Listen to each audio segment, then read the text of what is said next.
यह बहुत बड़ा दुर्भाग्य है कि आप कहते हैं बेटी बचाओ बेटी पढ़ाओ, यहाँ बेटी बचाओ और बेटी का रेट लगाओ वाले लोगों के सपोर्ट कर पवित्र स्थल को इसने अपवित्र करने का काम किया।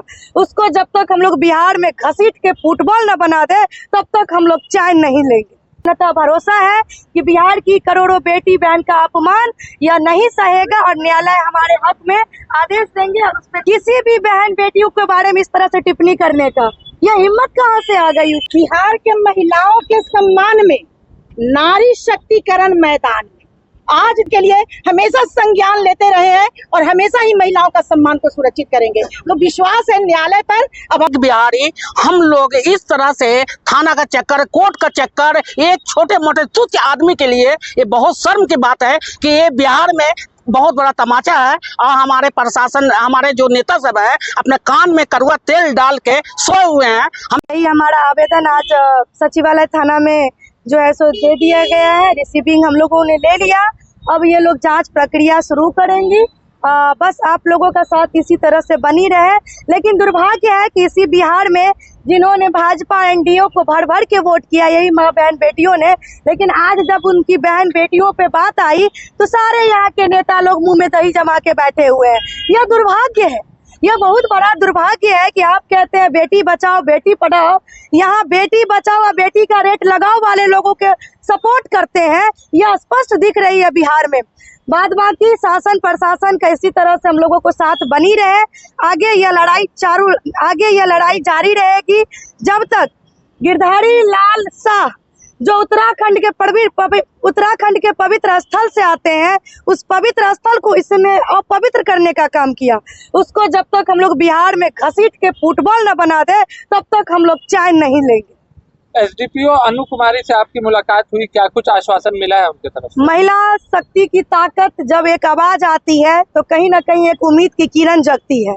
और ये सचिवालय थाना में अनु मैडम भी है जो यहाँ की डीएसपी है और उन्होंने हमारी आवेदन को देखी, बारीकी से जानी है। उन्होंने भी कहा कि इस चीज़ों को प्रमुखता से हम लोग देखेंगे और जांच प्रक्रिया पूरी निष्पक्ष तरीके से हम लोग करेंगे। जो जैसा होगा आप लोगों को इन्फॉर्मेशन दे दी जाएगी। आगे किस तरीके की कार्रवाई आप करने जा रही है, क्या सोच रही है? अभी यह हमारी दायित्व थी, कानूनी प्रक्रिया से हम लोग काम कर रहे हैं। हमारा जो लीगल एडवाइजर है वो शिवनंदन भारती सर है, उन्हीं के माध्यम से हम लोग आज प्राथमिकी भी यहाँ पे आकर के आवेदन देने का काम किए हैं। आगे की कार्रवाई तो अब शासन और प्रशासन करेंगे। बाद बाकी न्यायालय पे पूर्णतः भरोसा है कि बिहार की करोड़ों बेटी बहन का अपमान यह नहीं सहेगा और न्यायालय हमारे हक में आदेश देंगे और उस पर कार्रवाई होगी। आपकी मांग है कि गिरफ्तारी हो? गिरफ्तारी ही नहीं, उसको सजा मिले, वो जेल का सजा काटे।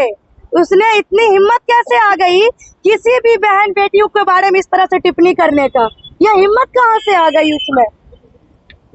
देखिए, बिहार के महिलाओं के सम्मान में नारी शक्तिकरण मैदान में आज देख लीजिए, कल भी हम लोग सचिवालय थाना आए हैं, आज भी हम लोग आए हैं और कहीं ना कहीं हम लोग सारी समाज सेवियों का पहल और प्रयास सफलता के पहले सीढ़ी पर हम लोग पहुंच चुके हैं। कहीं ना कहीं आज जो प्राथमिकता है वो थाना में दर्ज हो गई है।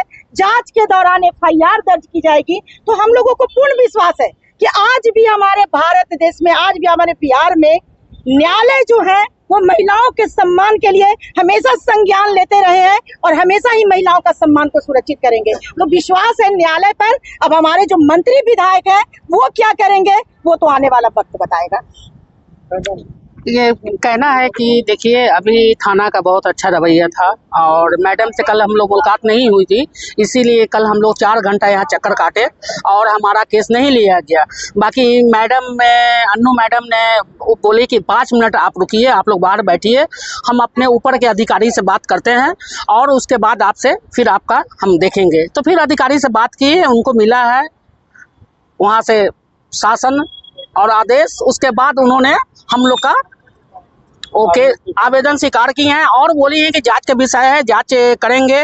बाकी शर्म होता है कि एक बिहारी हम लोग इस तरह से थाना का चक्कर, कोर्ट का चक्कर, एक छोटे मोटे तुच्छ आदमी के लिए ये बहुत शर्म की बात है कि ये बिहार में बहुत बड़ा तमाचा है। और हमारे प्रशासन, हमारे जो नेता सब है अपने कान में कड़वा तेल डाल के सोए हुए हैं। हम तो सम्राट चौधरी पे अफसोस आती है कि हमारे गृह मंत्री हैं, और गृह मंत्री जो है वो क्या कर रहे हैं, क्या नहीं कर रहे हैं, हमको आप लोग पता कीजिए कि बीमार हैं क्या।